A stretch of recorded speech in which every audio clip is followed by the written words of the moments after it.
नमस्कार, मैं हूं श्वेता सिंह। रात के 10 बज रहे हैं और आज दस्तक उस व्यवस्था पर जहां पर जो जिंदा है उसे इलाज नहीं मिलता और मौत के बाद सम्मान से अंतिम संस्कार नहीं मिलता।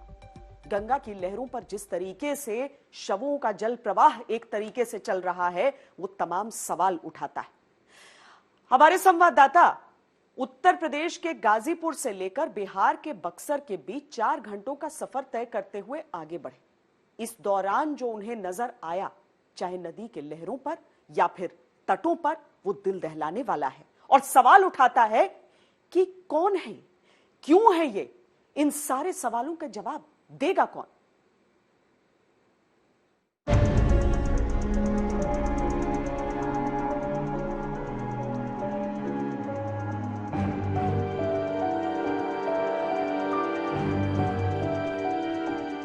यकीन मानिए कोई भी रिपोर्टर आपको ऐसी तस्वीरें कभी भी नहीं दिखाना चाहेगा, लेकिन तबाही के साथ साथ गंगा पर शवों को तैरते हुए जो तस्वीरें आपने देखी हैं वो इस त्रासदी की एक ट्रेलर है।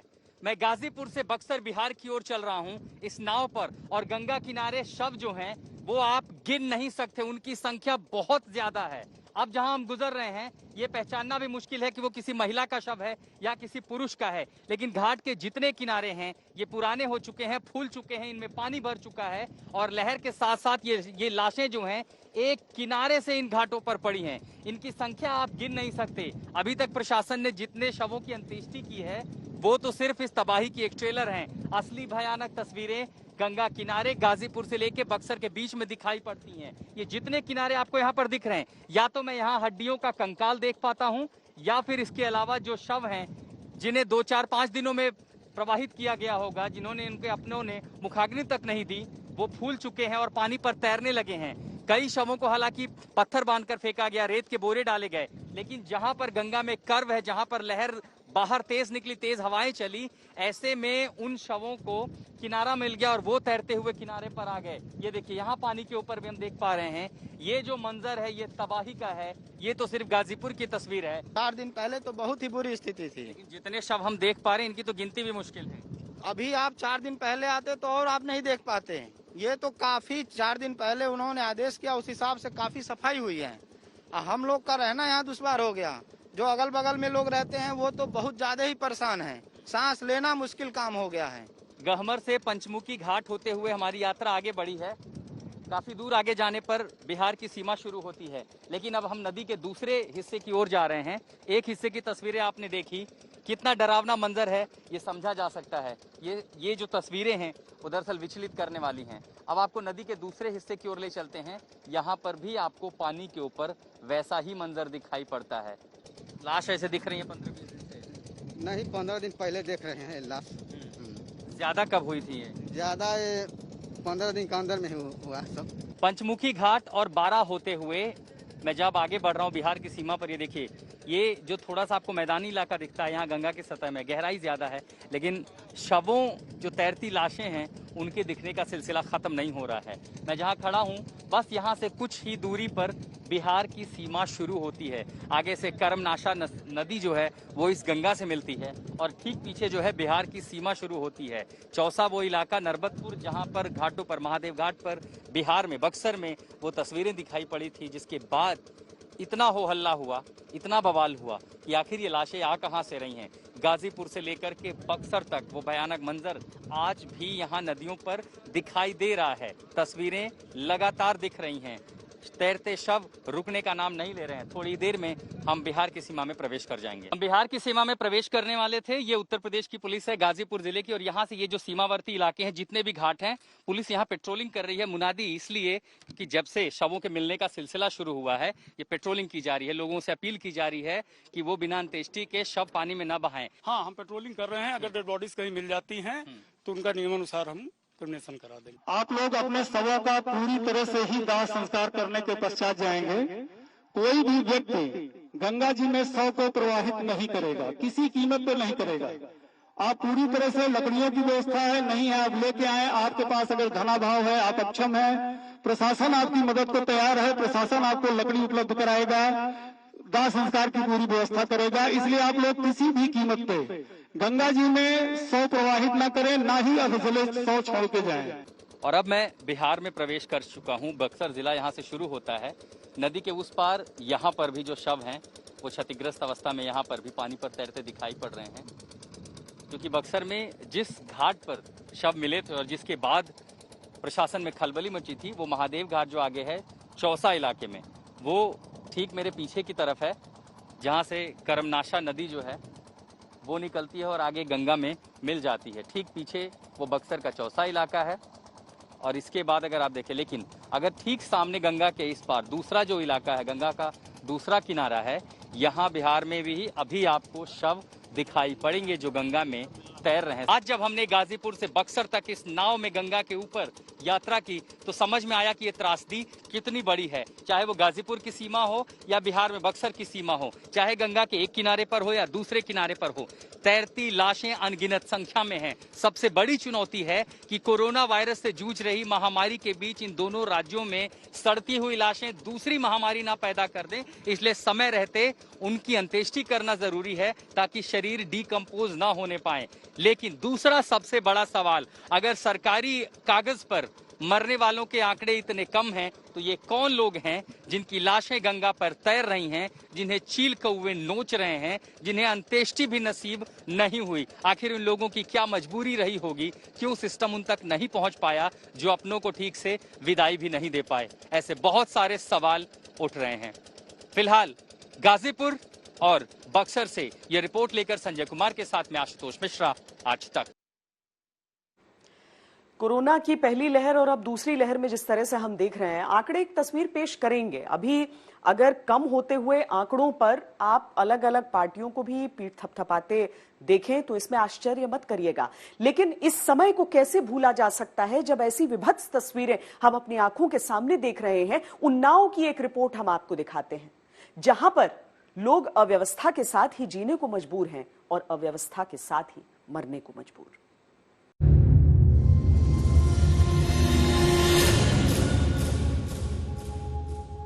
उन्नाव के बक्सर घाट में हम आपको वो दिखाते हैं जो देख करके आपका दिल दहल जाएगा।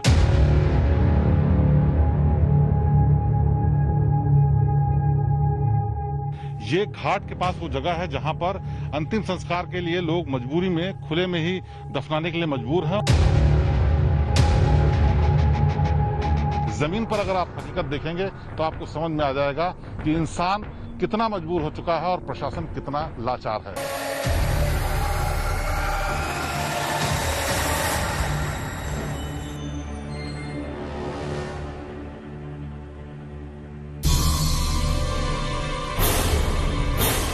रामनामी से ढका हुआ गंगा के किनारे मिट्टी का उठा हुआ हिस्सा जो आप देख रहे हैं, कहने को तो मृत्यु निश्चित है और उसी सत्य को स्थापित करता शव दबा दिखता है। लेकिन महामारी से जिंदा बचना तो छोड़िए, मौत के बाद के अंतिम संस्कार का पूरा अधिकार भी मिल पाना सरकारी दावों में सुनिश्चित नहीं।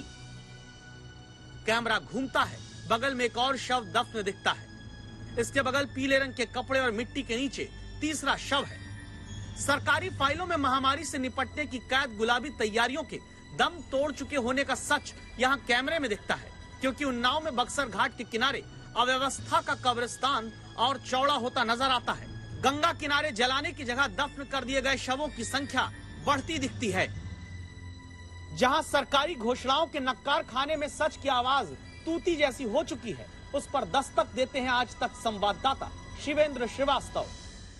किसी ने सपने में भी अंदाजा नहीं लगाया होगा कि कोरोना संक्रमण की वजह से इंसान ही नहीं बल्कि उसकी संवेदनाएं, रीति रिवाज सब मजबूर हो जाएंगे और इतना मजबूर हो जाएंगे कि जो उनके धर्म में तरीका होता है वो भी नहीं अपना पाएंगे। हम इस वक्त बक्सर घाट जो कि उन्नाव जिले में है उसके किनारे हैं। उस यहाँ पर आप देख सकते हैं जहां तक नजर जाती है सिर्फ डेड बॉडीज ही दिखाई पड़ रही हैं और वो भी दाह संस्कार करके नहीं बल्कि 2-2 फीट सिर्फ जमीन में गाड़ दी गई हैं।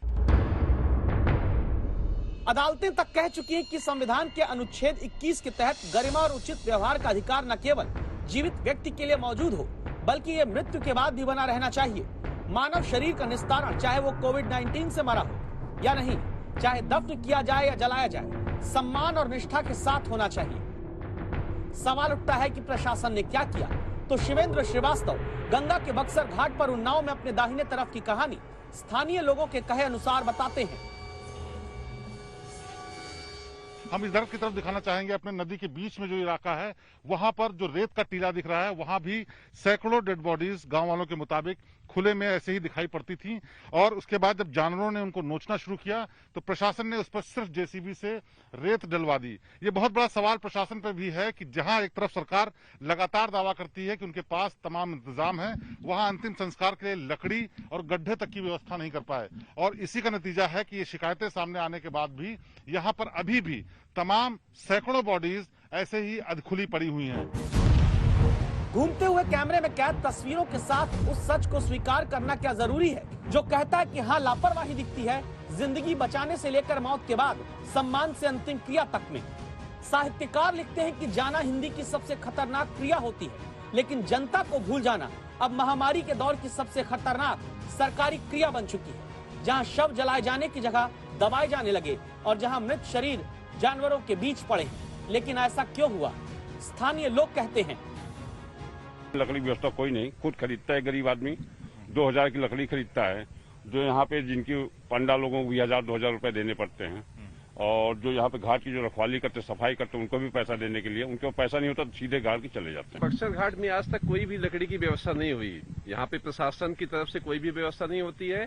आदमी खुद लाता है डेड बॉडी, यहाँ से देखिए 20-25 किलोमीटर दूर से लेकर के आता है, गाँव से लकड़ी खरीदता है, 3000 की मिलती है। एक भी रुपए की आज तक प्रशासन ने कोई मदद यहाँ पे शमशान घाट के लिए नहीं दिया है। आप यहाँ से पीछे तक देखते रहेंगे, कम से कम 1000-2000 बॉडीज गड़ी होंगी। गंगा के किनारे इस घाट पर रायबरेली, उन्नाव और कानपुर से लोग अपनों का अंतिम संस्कार करने आते हैं। लेकिन क्या सिर्फ अंतिम संस्कार की लकड़ी की महंगाई के कारण यूं अपनों के शवों को लोग जलाने की जगह दफना कर चले गए? उन्नाव के डीएम तक हम सवाल करने पहुंचे। एसडीएम और सीओ को भेजा है और उन्होंने बताया है कि जो गंगा घाट के, गंगा जी के इधर का इलाका है, वहां पर कोई भी खुली बॉडी नहीं है। एक बीच में टीला है, वहां पर भी हम लोग जांच करा रहे हैं और अभी तक की रिपोर्ट के अनुसार वो चूंकि सीमा में पड़ता है तो उसकी भी हम लोग दिखा रहे हैं। लेकिन जो भी इसमें उचित कार्रवाई होगी हम लोग शीघ्र इसमें कराएंगे और जो भी सम्मानजनक कार्रवाई होगी वो कराया जाएगा। कितनी सम्मानजनक कार्रवाई हुई जरा देखिएगा। शरीर नष्ट होता है, आत्मा अजर अमर रहती है का पाठ पढ़ने वाले बहुसंख्यक नागरिकों को शरीर के जीवन के अंत पर यूं कुत्तों के बीच छोड़ दिया जाएगा। देख सुनकर हर जीवित व्यक्ति की संवेदनाएं कांप जाती हैं। और प्रशासन ने क्या किया? ये जो कुत्ते हैं ये नदी तैर करके गए हैं उन जगहों पर जहां लाशों को दबाया गया है। और अब चूंकि प्रशासन को इस बात के लिए सवाल उठे हैं तो अब वहां पर एक नाव लगाई गई है और नाव से बाकायदा जा करके वो इंसान भगाने की कोशिश कर रहा है जिससे लाशों को खोदा न जा सके। लेकिन ये रोज का नजारा है जब हर दिन इसी तरीके से लाशों को खोद कर कुत्ते और जानवर दूसरे खाते थे और इसके बाद गाँव वालों ने शिकायत शुरू की। आप देख सकते हैं इसकी बाकायदा ड्यूटी लगाई गई है नाव के साथ कि यहाँ पर आने वाले जानवरों को अब भगाया जाए यहाँ पर, जिससे वो लाशों को खोद न सके। जीते जी शायद संभव है कि जिन्हें पूरा इलाज भी नहीं मिला, उनकी मृत्यु के बाद धार्मिक कर्मकांड के विपरीत यानी जलाने की जगह दफन किए गए शरीरों को जानवरों से बचाने के लिए एक आदमी डंडा देकर प्रशासन ने रख दिया। मानो काम पूरा हो गया। प्रशासन का दावा यह है कि सब कुछ दुरुस्त है, सरकार की तरफ से अंतिम संस्कार के लिए पैसे दिए जाते हैं और उसका खर्चा भी सरकार ही सहती है। लेकिन जमीन पर अगर आप हकीकत देखेंगे तो आपको समझ में आ जाएगा कि इंसान कितना मजबूर हो चुका है और प्रशासन कितना लाचार है। दावा है कि अब मीडिया में एक खबरें आने के बाद प्रशासन लकड़ी का इंतजाम कराने लगा है और स्थानीय परंपराओं के आधार पर कुछ लोगों की तरफ से शव जलाने की जगह दफनाने की दलील भी दी जाती है। अगर ये शव कोरोना पीड़ितों के हैं तो चिंता बहुत बढ़ जाती है। जांच जरूरी है कि कुछ लोग वाकई स्थानीय परंपराओं के तहत अपनों की मृत्यु के बाद उन्हें दफना कर गए या फिर अव्यवस्था की बालू में जनता का अंतिम अधिकार भी दबा दिया गया। विशाल चौहान के साथ शिवेंद्र श्रीवास्तव, उन्नाव आज तक। गंगा नदी के किनारे किनारे अगर आप देखेंगे तो उन इलाकों में रहने वाले लोग कई दफा ये कहेंगे कि उनके लिए सामान्य तस्वीर है, लेकिन जो बात चौंका रही है वो है आंकड़ा। जिस संख्या में ये तस्वीरें हमारे सामने आ रही हैं, जो प्रशासन है वो उन्नाव से लेकर और लखनऊ तक यही दलील दे रहा है कि कई जगह ऐसी परंपराएं हैं कि घाटों पर दफना दिया जाता है या फिर जल में प्रवाहित किया जाता है। लेकिन फिर भी इतनी संख्या में इन शवों को देखकर हर कोई सकते में है। हमने ये जानने की कोशिश की कि ये हो क्यों रहा है।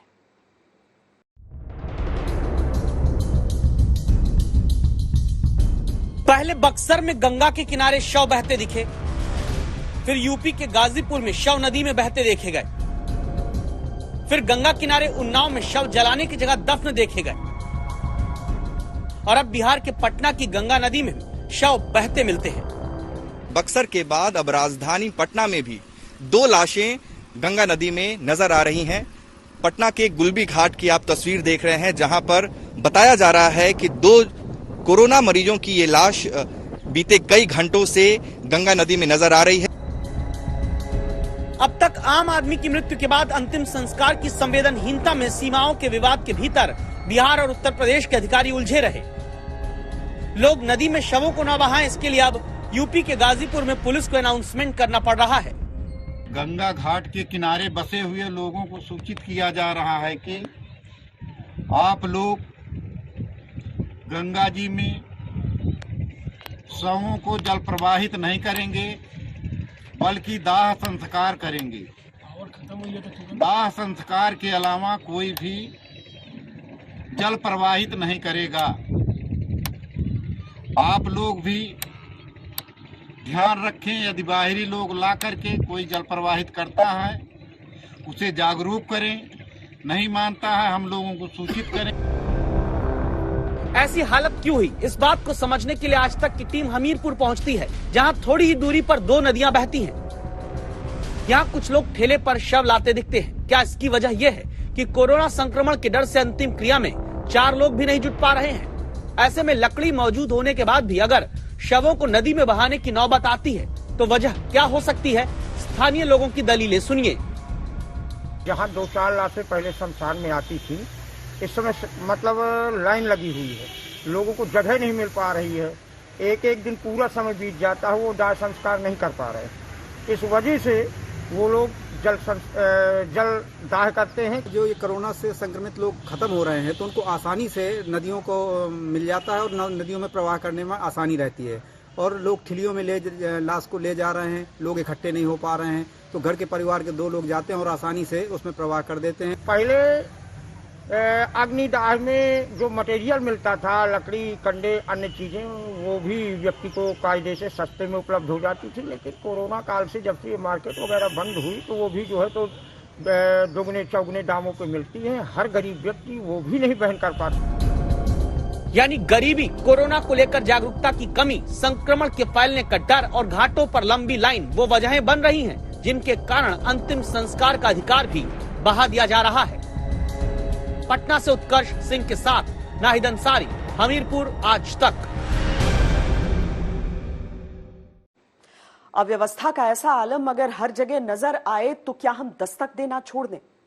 दरअसल अगर व्यवस्था ऐसी हो जाए कि रिसर्च से ज्यादा सर्च नजर आए और इलाज के प्रोटोकॉल की जगह ट्रायल एंड एरर नजर आए तो दस्तक देना जरूरी हो जाता है।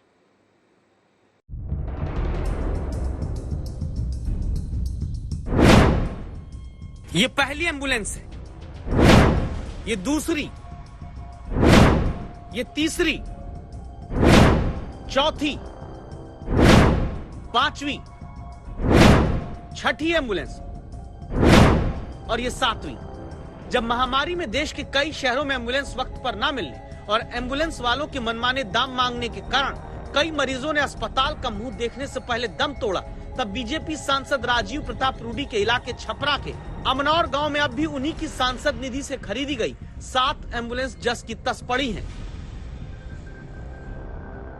आज तक की टीम इस जगह दोबारा इसलिए पहुंची क्योंकि पिछले ही हफ्ते पप्पू यादव ने यहां 2 दर्जन से ज्यादा एम्बुलेंस बिना इस्तेमाल खड़ी होने का वीडियो जारी किया था, जिसके बाद राजीव प्रताप रूडी ने ड्राइवर ना होने की दलील दी थी।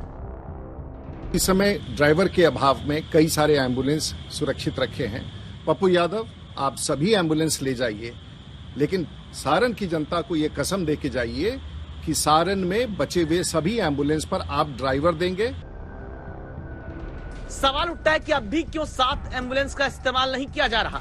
सारण में जरूरत नहीं तो दूसरे जिलों में जहां जरूरी है, क्या वहां ये बेकार बिना इस्तेमाल खड़ी एम्बुलेंस नहीं भेजी जा सकती? वैसे आम आदमी को सरकारें अगर सहूलियत से सब कुछ दे दें तो राम राज्य ना आ जाए। इसीलिए तो देखिए, मुंगेर में आज भी RT-PCR की जांच रिपोर्ट पटना से आती है, तब तक मरीज इंतजार करता है, जबकि 9 महीने से मुंगेर के सदर अस्पताल में RT-PCR जांच मशीन धूल खा रही है। ये मशीन सितंबर 2020 में आ गई, जांच लैब मई 2021 तक नहीं बन पाई। RT-PCR लैब बन रही है जी। कोविड-19 का टेस्ट जिसके लिए अभी पटना भेजना पड़ता है सैंपल जी, तो वो जांच अब मुंगेर में ही हो जाएगा और रिपोर्ट के लिए भी 1 हफ्ता से ज्यादा वेट करना पड़ जाता है, तो रिपोर्टिंग भी 1 से 2 दिन में आ जाएगी। जहां जांच की मशीन के लिए लैब बनाने में 8 महीने लग जाएं, वहां आम आदमी क्या ही उम्मीद करे जब एम्बुलेंस में आम आदमी तो छोड़िए, खुद सरकारी अस्पताल के डॉक्टर को अपने ही अस्पताल में इलाज के लिए चिरौरी करना पड़ जाए। कहानी का ये हिस्सा नरकटियागंज के सरकारी अस्पताल का है, जहां खुद डॉक्टरी करते रहे डॉक्टर राजीव पांडे बीमार पड़े तो उन्हें भी इलाज के लिए भटकाया गया, लटकाया गया। लगभग 45 मिनट हो गए यहाँ पे आए हुए, कोई डॉक्टर कोविड जांच करने के लिए तैयार नहीं है। प्रभारी सर का मोबाइल स्विच ऑफ है, हम इधर से उधर चक्कर काट रहे हैं, लेकिन कोई सपोर्ट करने के लिए तैयार नहीं है। जो डॉक्टर ओवर ड्यूटी किया है, 8 बजे तक ड्यूटी रहता था, 12 बजे जाते थे घर। बोलने पर क्योंकि मरीज भी तो डॉक्टर है, ओवर ड्यूटी करके किसी की जान के लिए इतना मेहनत किए, लेकिन आज ही पड़ गए हैं तो इसी नरकटियागंज हॉस्पिटल के डॉक्टर कोई साथ नहीं दे रहे हैं। अब आप सोचिए आम आदमी के इलाज के बारे में। ऐसा नहीं कि सब इलाज नहीं पाते, लेकिन ऐसा भी नहीं कि सबको समुचित इलाज मिल जाता हो। तभी तो आज तक को जनता के समर्थन की दस्तक देनी पड़ती है। जैसे सहरसा के स्वास्थ्य केंद्र में डॉक्टर, नर्स, स्ट्रेचर और मेडिकल सुविधाओं की जगह भूसा भरे होने की रिपोर्ट संवाददाता रोहित कुमार सिंह ने दिखाई, तो अब यहाँ के हेल्थ सेंटर से भूसा हटाया जाने लगा। प्रभारी मंत्री जल्द यहाँ स्वास्थ्य जांच शुरू करने का भरोसा देते हैं। बात हम इजराइल और फिलिस्तीन की करेंगे। दरअसल इन दोनों देशों के बीच का जो विवाद है वो आज का नहीं है, दुनिया के सबसे पुराने विवाद में से एक माना जाता है। न जाने कितने खूनी संघर्ष हुए, युद्ध हुआ, लेकिन उसके बावजूद ये जो विवाद है वो सुलझ नहीं रहा है। अब अगर फिलिस्तीन के हमास ने इजराइल पर आतंकी हमला किया, इजराइल ने वहां पर रॉकेट बरसा दिए, तो पूरी दुनिया को यह आशंका सता रही है कि कहीं आने वाले दिनों में इन दोनों देशों के बीच का टकराव और खूनी और भीषण रूप न ले ले।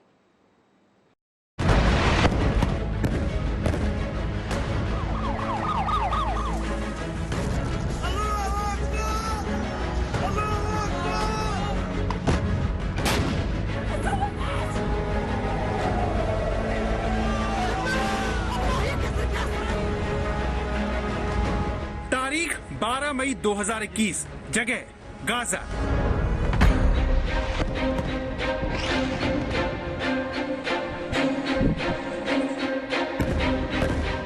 इजराइल के लड़ाकू विमानों ने चंद ही सेकंड में गाजा की इस इमारत को मिट्टी में मिला दिया। सवाल है क्यों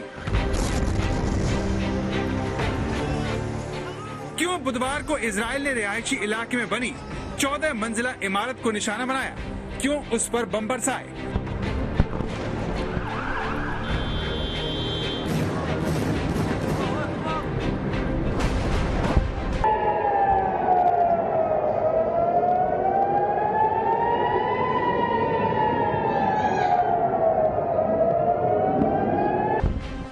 ये देखिए पहले कैसे बारी बारी से इमारत पर बम बरसाए गए और कैसे किश्तों में ये इमारत ध्वस्त हो गई।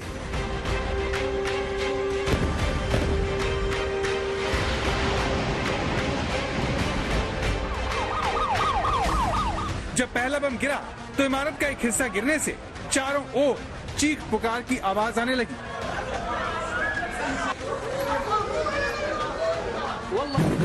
14 सेकंड बाद दूसरा बम गिरा और बिल्डिंग का एक और हिस्सा जमींदोज हो जाता है।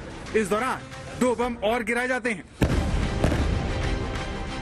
आखिर में बरसाए गए 2 बम इस इमारत को पूरी तरह से धराशायी कर देते हैं।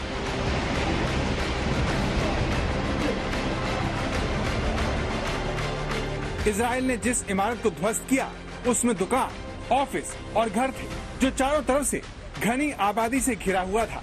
फिर क्यों इजराइल ने ऐसा किया? उसकी एक वजह ये रॉकेट है जो लगातार इजराइल पर दागे जा रहे हैं। पिछले 3 दिन में इजराइल पर 1500 से ज्यादा रॉकेट दागे जा चुके हैं। पहला रॉकेट 10 मई की शाम 6:05 3 मिनट बताया गया। तो फिलिस्तीन की तरफ से रॉकेट दागे जा रहे हैं और इजराइल उसका जवाब इस तरह के हवाई हमलों से दे रहा है जिसमें रिहायशी इमारतें आग के गोलों में बदल जाती हैं। ये देखिए कैसे इजरायली फाइटर प्लेन इन बड़ी इमारतों को बर्बाद कर देते हैं, जबकि ऐसा करते ही चिल्लाने की आवाज आने लगती है जो बताती है कि इसका निशाना आम लोग भी हुए होंगे।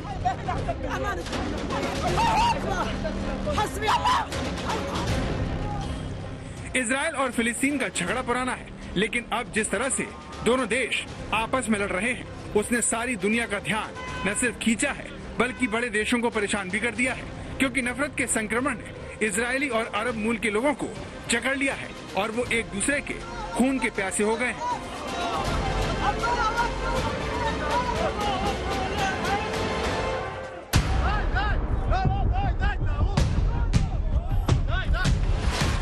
बुधवार को अरब मूल के एक कार ड्राइवर को यहूदियों की भीड़ ने घेर लिया। भागने के लिए कार ड्राइवर ने तेजी से कार को रिवर्स किया, लेकिन पीछे खड़ी कार ने उसका रास्ता रोक लिया। इसके बाद कार के ड्राइवर ने बचने के लिए कार को फिर तेजी से आगे दौड़ाया, लेकिन वो नाकाम रहा। लोग उसे मारने के लिए टूट पड़े। उसे कार से बाहर निकाला और लहूलुहान कर दिया।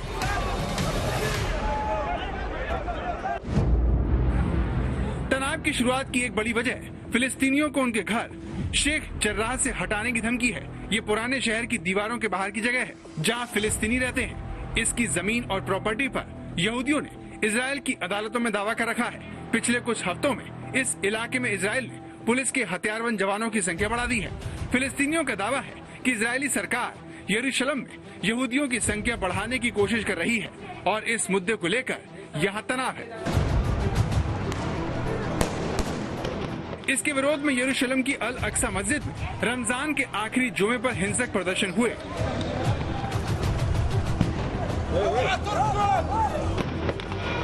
ये देखिए कैसे इस पवित्र धार्मिक स्थान के अंदर ये सारा हंगामा हो रहा है। इजरायली पुलिस और फिलिस्तीनियों में झड़प हो रही है।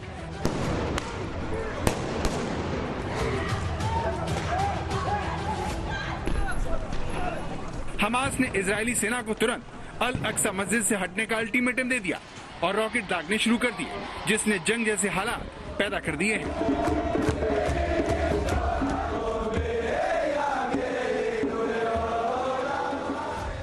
इजराइल पर रॉकेटों से हमला करने के पीछे फिलिस्तीन का सबसे ताकतवर संगठन हमास है, जिसका गाजा पट्टी पर कब्जा है। यही इजराइल पर रॉकेट से हमले कर रहा है।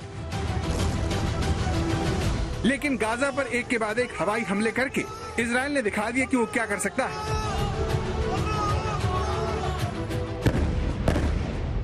जिस 14 मंजिला इमारत को इजराइल ने निशाना बनाया उसमें दुकान, ऑफिस और घर के अलावा हमास से जुड़े टीवी और उसकी पॉलिटिकल विंग का दफ्तर था, जिसे इजराइल ने तबाह कर दिया। ऐसा करने से पहले इजराइल ने बाकायदा चेतावनी दी, लेकिन जिस जगह पर दिन के वक्त 1,500-2 हजार लोग हर वक्त मौजूद रहते हों, वहाँ हमले के वक्त कितने लोग मौजूद थे, इस पर हमास ने भी चुप्पी साधी हुई है। गाजा में इजरायली हमलों की तस्वीर बता रही है कि नुकसान बहुत बड़ा हुआ है। चारों तरफ मातम पसरा हुआ है। घरों में लोग रो रहे हैं। सड़कों पर अंतिम संस्कार में भीड़ जुट रही है। कुल मिलाकर तनाव चरम पर पहुंच गया है। आज तक ब्यूरो। 1500 रॉकेट से हमला किया गया था। 7 लोग इजराइल में मारे गए थे, जिसमें सौम्या भारतीय मूल की शामिल थी। वो अपने पति से वीडियो कॉल पर उस समय बातचीत कर रही थी और बता रही थी कि इजराइल में हालात बद से बदतर होते जा रहे हैं। हालांकि इजराइल की तरफ से पूरा आश्वासन दिया गया है कि उनके परिवार को पूरी मदद की जाएगी, लेकिन 1500 रॉकेट से अगर हमला किया जाए, नुकसान तो हुआ लेकिन जान का नुकसान वैसा नहीं हुआ, तो आखिर क्यों? यह सवाल उठना भी स्वाभाविक है। हम आपको समझाते हैं।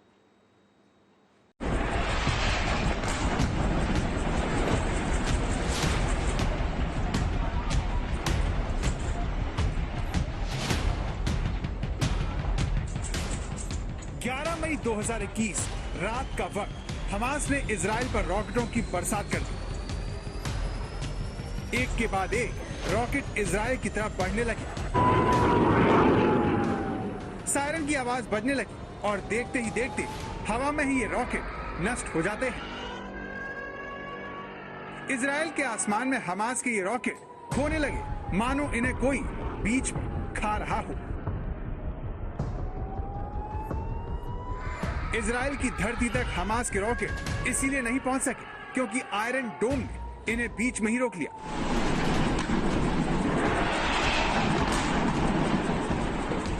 आखिर ये आयरन डोम क्या है जिसने अब तक इजराइल की बड़ी आबादी को हमास के रॉकेट हमलों से बचा कर रखा है? आखिर ये आयरन डोम कैसे काम करता है? तो सबसे पहले ये जानिए कि आयरन डोम इजराइल का एयर डिफेंस सिस्टम है जो पिछले 10 सालों से ऐसे ही इजराइल को दुश्मनों की बुरी नजर से बचा रहा है। दिन हो या रात, आयरन डोम के रूप में इजराइल ने ऐसा सुरक्षा कवच पहन रखा है जिसे भेद पाना हमास के रॉकेटों के बस के बाहर है। सवाल यह है कि आयरन डोम इजराइल की तरफ आने वाले रॉकेट से कैसे अपने देश की रक्षा करता है। आयरन डोम एयर डिफेंस सिस्टम के 3 हिस्से हैं। पहला हिस्सा रडार है जो हमास के रॉकेट की गति और दिशा की जानकारी जुटाकर कंट्रोल सेंटर को देता है। कंट्रोल सेंटर आयरन डोम का दूसरा हिस्सा है जिसमें लगे हाई स्पीड कंप्यूटर रडार से जानकारी मिलते ही ये पता करते हैं कि रॉकेट कहाँ गिरने वाला है। लॉन्चर आयरन डोम का तीसरा हिस्सा होता है जिसमें कई इंटरसेप्टर मिसाइलें लगी होती हैं जो इशारा मिलते ही हवा में रॉकेट को खत्म करने निकल जाती हैं और रॉकेट के करीब पहुंचकर ब्लास्ट हो जाती हैं, जिससे रॉकेट आसमान में ही ध्वस्त हो जाता है और सिर्फ उसका मलबा ही जमीन पर गिरता है।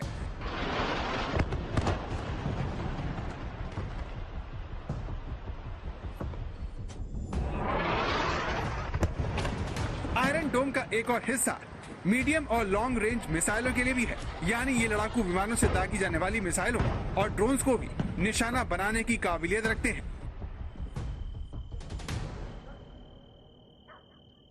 इजराइल के लिए तो आयरन डोम गेम चेंजर साबित हुआ है जिसने हमास जैसे उसके दुश्मनों के हमलों की धार को कुंद कर दिया है, वरना हमास ने इजराइल को अपने रॉकेट हमलों से परेशान कर दिया था।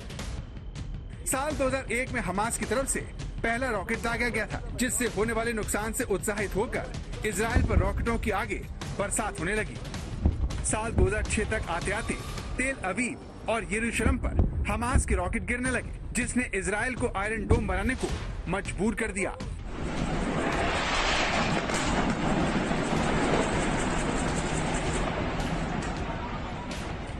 इजराइल की सरकार ने ये काम राफेल एडवांस डिफेंस सिस्टम को दिया जिसने इजराइल एरोस्पेस इंडस्ट्रीज के साथ मिलकर हमास के मंसूबों पर पानी फेरने वाला हथियार इजराइल को सौंप दिया, जिसमें अमेरिका ने उसकी आर्थिक मदद की। साल 2011 से आयरन डोम गाजा से आने वाले हर तरह के रॉकेटों को जमीन पर गिरने से पहले ही हवा में यूं ही तबाह कर रहा है। हालांकि कई एक्सपर्ट आयरन डोम को लेकर इजराइल के दावों को पूरी तरह से सही नहीं मानते। वॉशिंगटन पोस्ट की खबर के मुताबिक अलग अलग रक्षा विशेषज्ञों ने इजराइल के आयरन डोम का सक्सेस रेट 80 से 90% बताया है। इसीलिए आयरन डोम हमास की तरफ से आने वाले सभी रॉकेटों को रोक पाने में नाकाम रहा। कई रॉकेट इजराइल की जमीन पर गिरने में कामयाब रहे। इससे कई इमारतों को नुकसान भी पहुंचा और इजरायली नागरिक भी मारे गए। लेकिन फिर भी आयरन डोम के कंधों पर इजराइल की सुरक्षा की जिम्मेदारी है, जिसके बल पर वो हमास को बड़ा जख्म देने की चेतावनी दे रहा है। אמרתי אתמול שלבני החושך האלה, לטרוריסטים של החמאס והג'יהאד האסלאמי, שדמם בראשם, ולפני שעה קלה אנחנו חיסלנו מפקדים בכירים במטה הכללי של החמאס, כולל את מח"ט עזה וגם מפקדים אחרים, וזו רק ההתחלה. אנחנו נכה בהם מכות שהם לא חלמו עליהם. 1967 के अरब इजराइल युद्ध को जीतकर इजराइल पूर्वी यरूशलेम पर कब्जा कर लिया था। इसी यरूशलेम के 3 हिस्सों में हो रही हिंसा इस सारे तनाव को बढ़ा रही है। पहला फ्लैश पॉइंट अल अक्सा मस्जिद है, दूसरा दमस्कस गेट और तीसरा यरूशलेम का शेख जरा इलाका है, जहां फिलिस्तीनियों और इजरायली पुलिस के बीच तीखी झड़प हुई, जिसने इस विवाद को इतना बड़ा कर दिया। सोमवार से हुई हिंसा में 5 दर्जन से ज्यादा फिलिस्तीनी और आधा दर्जन से ज्यादा इजरायली मारे जा चुके हैं, जिसे रोकने के लिए अमेरिका ने दोनों पक्षों से बात करना भी शुरू कर दिया है। वो एक राजदूत को भी इन देशों में भेजने वाला है। यही नहीं, अमेरिकी राष्ट्रपति जो बाइडेन और इजराइल के प्रधानमंत्री बेंजामिन नेतन्याहू ने एक दूसरे से फोन पर भी बातचीत की है। I had a conversation with Bibi Netanyahu. Not too long ago, I'll be putting out a statement very shortly on that. My expectation and hope is that this will be closing down sooner than later. But Israel has a right to defend itself when you have thousands of rockets flying into your territory.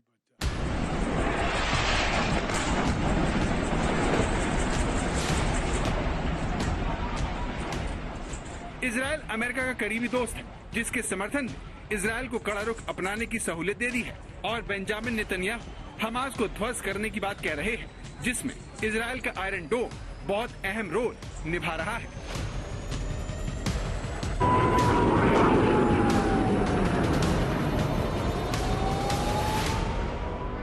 आज तक bureau.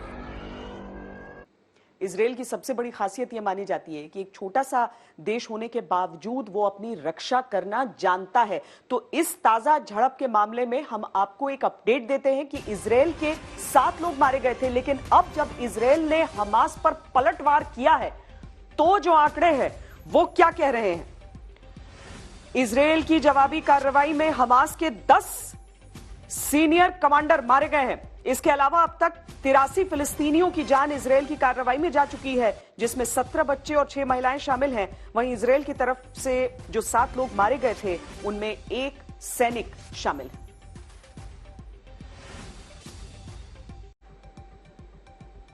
Dastak में आज के लिए इतना ही। देश और दुनिया की बाकी खबरों के लिए आप देखते रहिए आज तक।